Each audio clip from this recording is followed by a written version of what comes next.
प्रशांत किशोर से आपका पर्सनल कोई कांटेक्ट या बातचीत है? हाँ होता है। अभी कांटेक्ट कहेंगे कि आप आ जाइए महागठबंधन के साथ। ने कभी बहुत बार ऐसा हुआ कि उनकी बात को माना भी है, बहुत बार ऐसा है कि नहीं भी माना है। तौर पे देश में बदलाव हो जाता है। जो 240 पे आके मोदी जी रुके हैं वो 200 पे आ जाते।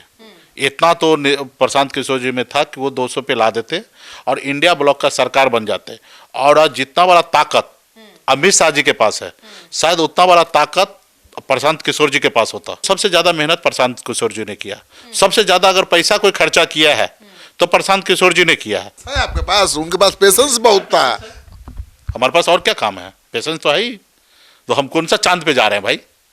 हमारे पास काम ही क्या है भाई? जो राजनीति में है उनके पास काम ही क्या है? पनोरमा ग्रुप, जो सोचता है वो करता है। आपके अपने सपनों का आशियाना। प्रशांत किशोर भी सुनने में आ रहा है कि प्रियंका गांधी से मिल रहे हैं। कहाँ प्रशांत किशोर को आरजेडी वाले बोल रहे थे, उनके बारे में बोल रहे थे, कांग्रेस वाले बोल रहे थे। आप खाली एक तारीफ किए थे, हमको याद है हमारे चैनल पे आकर। अब प्रशांत किशोर प्रियंका गांधी से मिल रहे हैं, सीक्रेट मीटिंग हो रहा है। क्या प्रशांत किशोर के साथ कैसे ठीक रहेगा? नहीं, निश्चित तौर पे ठीक रहेगा, बहुत अच्छा होगा। हमने कहा ना, गठबंधन का साइज बड़ा करने की आवश्यकता है। प्रशांत किशोर एक अच्छे समझदार व्यक्ति है, भले चुनाव में उनका रिजल्ट जो भी हो, बट उन्होंने देश में साबित किया है, हिंदुस्तान में, कि एक अच्छे रणनीतिकार रहे हैं। और उनसे लोगों ने सलाह राय विचार लेकर बहुत सारे लोग सफल हुए हैं। अगर वो इंडिया ब्लॉक के लिए अगर काम करते, चाहे वो राहुल गांधी जी के द्वारा हो या जैसे भी हो, तो गठबंधन का फायदा होगा, नुकसान तो होना नहीं है। प्रशांत किशोर से आपका पर्सनल कोई कांटेक्ट या बातचीत है? हाँ होता है। अभी कांटेक्ट कहेंगे कि आप आ जाइए महागठबंधन के साथ। अकेले, अब तो अकेले तो देख लिए, नहीं कुछ हुआ। हमारे अच्छे संबंध है, बातचीत होता है। अब देखिए, वो इतना हम में ये नहीं है ताकत कि उनको राय विचार दे सकते हैं, उनको समझा सकते हैं। खुद समझदार हैं। कभी कहीं ऐसे भंवर में अगर हम फंसते हैं तो हम प्रशांत जी से राय लेते हैं, करते हैं हम अपना ही काम, लेकिन एक व्यू लेते हैं उनसे। हम किसी का भरोसा अभी भी है प्रशांत किशोर की समझ पर ना? हाँ, 100%। अगर कहीं ऐसे भंवर में हो कि लगता है कि यहाँ रास्ता क्या होना चाहिए, तो ऐसे मित्र बस हम चर्चा करते हैं। बाकी कुछ बात तो जरूर अपना व्यू रखते हैं, उस व्यू को मानना या नहीं मानना वो मेरा काम है। बट हम जजमेंट लेने के लिए जरूर कभी कभी ऐसा होता है कि हम बात करते हैं, किए हैं, और निर्णय तो हमको लेना रहता है। और हमने कभी बहुत बार ऐसा हुआ कि उनकी बात को माना भी है, बहुत बार ऐसा है कि नहीं भी माना है। लेकिन हमारे इस तरीके से बात होता है। तो सवाल यह है कि वो खुद बहुत अच्छे समझदार हैं, उनको मालूम है कि कैसे हमको काम करना चाहिए, क्या करना चाहिए, और अच्छा निर्णय हमको लगता है कि आने वाला चुनाव के लिए, देश के लिए वो अच्छा निर्णय लेंगे। लग रहा है कि पहले से आपको पता था ये बात, बस आप बताए नहीं थे। क्या? प्रशांत किशोर वाला बात नहीं, कि आने वाले हैं आप लोग के साथ। अब इतना नहीं, सिचुएशन है ना, सिचुएशन दिख रहा है ना। प्रशांत जी, सर ये बताइए, आप प्रशांत जी को अच्छे से जानते हैं, वो अच्छे। प्रशांत जी जैसे 2022-23 में बैटिंग कर रहा था इंडिया ब्लॉक के लिए, 23 में बैटिंग कर रहा था। अगर उस समय में बैटिंग में अगर संबंध बन जाता तो निश्चित तौर पे देश में बदलाव हो जाता। जो 240 पे आके मोदी जी रुके हैं वो 200 पे आ जाते। इतना तो प्रशांत किशोर जी में था कि वो 200 पे ला देते और इंडिया ब्लॉक का सरकार बन जाते। और आज जितना बड़ा ताकत अमित शाह जी के पास है, शायद उतना बड़ा ताकत प्रशांत किशोर जी के पास होता। तो कुछ तो गलती हुआ प्रशांत जी को बीच में और राहुल जी के बीच में, जो संबंध नहीं बन पाया।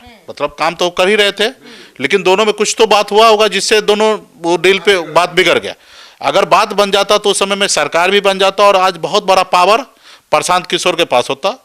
लेकिन उससे नुकसान राहुल गांधी जी के हुआ, इंडिया ब्लॉक का भी हुआ, और उससे ज्यादा बड़ा नुकसान प्रशांत जी का हुआ। 3 साल में बिहार के जितने भी नेता हो, चाहे वो मुकेश सहनी हो या तेजस्वी जी हो या जितने भी नेता हो, सबसे ज्यादा अगर कोई मेहनत किया है पिछले 3 साल में, तो सबसे ज्यादा मेहनत प्रशांत किशोर जी ने किया। सबसे ज्यादा अगर पैसा कोई खर्चा किया है तो प्रशांत किशोर जी ने किया है। लेकिन रिजल्ट 0 हुआ। तो आज जरूर वो समीक्षा अगर करेंगे तो उन्होंने देखा, सोचा होगा कि हम, जो मेरा नाम था, फेम था, इज्जत था, उस पर भी बट्टा लग गया। क्योंकि हम कभी कल्पना नहीं कर सकते थे कि 3.5% वोट आएगा। हम हमेशा कल्पना करते थे कि कितना भी कुछ भी हो जाए, आंधी तूफान आ जाए, वो 6+% वो वोट लाएंगे। ठीक है, ये मेरा मानना था कि 6+ ही वोट लाएंगे, क्योंकि 243 लड़ रहे हैं। जब चिराग पासवान जी भी पूरे बिहार में आधे सीट पर लड़के 5% वोट ला सकते हैं, तो प्रशांत किशोर जी हर हाल में 6% से लेकर 12% के बीच में वोट आएंगे। चुनाव जीतेंगे कितना वो मायने नहीं रखता है, लेकिन वोट मिनिमम 6 और मैक्सिमम 12 का हम सोच रखते थे, लेकिन 3.5 पे आ गए। हम नहीं, जब विरोध में हम थे, हम तो उनके सपोर्ट में नहीं थे, हम विरोध में थे, तो हम ये नहीं सोचते थे कि वो 3.5 आएंगे, तो 3.5 आए हैं, तो अभी तो उनको रिवाइज करना है। एक बार उनका मुट्ठी बंद था तो वो बहुत कुछ कर सकते थे अकेले, आज तो मुट्ठी खुल चुका है। अब 3.5% वोट जिनके पास आया हो, अगली बार 2030 के लिए वो क्या कर लेंगे? 7 ले आएंगे, 14 ले आएंगे, तो भी तो काम तो होना नहीं है। तो उनको हर हाल में अपने जो पॉलिसी है उसको बदलना पड़ेगा। तो उनके अभी भी आने से आपको उम्मीद है कि अभी भी वो आएंगे तो मोदी की सरकार की विदाई हो सकती है, अभी भी वो आएंगे तो यूपीए की सरकार बन सकती है?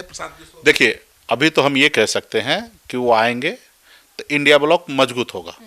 अब कितना मजबूत होंगे ये आज दावा करना उचित नहीं होगा। हाँ, कल अगर चुनाव हो जाए तो मोदी जी सरकार नहीं बनाएंगे। आज देश में जिस तरीके से जंगल पहाड़ सबको बेचा जा रहा है, जिस तरीके से देश में माहौल बनाया जा रहा है, हमको नहीं लगता कि कल देश में अगर चुनाव होता तो मोदी जी आ सकते हैं। ठीक है, बट अभी 3.5 साल बचा है, 3 साल हर जगह तो जीत ही रहे हैं जी। महाराष्ट्र का रिजल्ट देख लीजिए, अब देख लीजिए। देखिए 2 तरह से जीत होता है। एक, यहाँ से दौड़िए और यहाँ तक पहुंचिए, यहाँ से स्टार्ट कीजिए और यहाँ पर पहुंचिए, तो वो फेयर चुनाव जीत होता है। एक आदमी यहाँ खड़ा और एक आदमी यहाँ खड़ा हो और दौड़ लग गया, तो ऑफकोर्स ये आदमी तो यहाँ पहुंचेंगे ही, और इसको तो यहाँ पहुंचने में टाइम लगेगा ही। तो अब वहाँ मान लीजिए कि अभी देश में जो चुनाव होता है, चुनाव आयोग अपना कर्तव्य नहीं निभाएंगे, हम वोट लाएंगे और वो किसी को पेटी में 5 लाख वोट यूं ही डाल दे, तो निश्चित तौर पे वो जीत होगा। तो अभी ये तो देश की जनता को सोचना है कि अगर देश में अगर फेयर चुनाव हो रहा है तो कोई बात नहीं है, अगर देश में फेयर चुनाव नहीं हो रहा है तो देश के लिए तो जनता को खड़ा होना पड़ेगा, सिर्फ नेता को खड़ा होने से नहीं होगा। हम जो कह रहे हैं वो गलत कह रहे हैं तो जनता को खड़ा नहीं होना चाहिए। अगर हम कुछ बात कह रहे हैं तो जनता इस बात को समझे, अगर सही है तो फिर खड़ा होना चाहिए। साबित कहाँ कर पा रहे हैं कि आप जो कह रहे हैं वो सही है? साबित ये आप इस बात से इनकार कीजिएगा, एक आदमी अपने निधि से पुल बना देता है और जैसे आचार संहिता लगता है तो आप उसको उद्घाटन नहीं कर सकते हैं। ये है ना, देश में आचार संहिता का मतलब यही है ना। आप ये बताइए कि आपका आचार संहिता के बीच में आप किसी को लाभ पैसा पहुंचाइएगा, खाते में पैसा पहुंचाइएगा? ये अगर सही है तो ठीक है, सही है। क्यों चुनाव लड़े? जब इतना घोर उल्लंघन है तो आपको बाइकआउट कर देना चाहिए था। कैसे बाइकआउट करेंगे? तो आसानी से जीत जाएंगे भाई। अगर हमारे बाइकआउट करने से अगर कल संविधान में आ जाए कि एज ए इंडिया ब्लॉक विपक्ष का जो नेता है अगर वो बाइकआउट करता है तो देश में चुनाव रुक जाए, तो हम बाइकआउट करने के लिए तैयार है। हम बाइकआउट भी कर देंगे तो और आसानी से जीत जाएंगे, निर्विरोध हो जाएंगे। तो अब यूं तो आसानी से जीत गए। अरे भाई, अभी हमको जनता पे उम्मीद है, जनता एक न एक दिन जो जागेगा। जब ये हमारे पूर्वज 200 साल पहले लड़ाई लड़ना चालू किया अंग्रेज से और पौने 200 साल तक लड़ाई लड़कर 1947 में मार के भगा के देश का आज़ादी दिला दिया, तो अब हम तो उससे ज़्यादा समझदार हैं। उतना पेशेंस है आपके पास? उनके पास पेशेंस बहुत था। हमारे पास और क्या काम है? पेशेंस तो है ही। तो हम कौन सा चांद पे जा रहे हैं भाई? हमारे पास काम ही क्या है भाई? जो राजनीति में है उनके पास काम ही क्या है? एक चुनाव हारना, दूसरे चुनाव की तैयारी करना।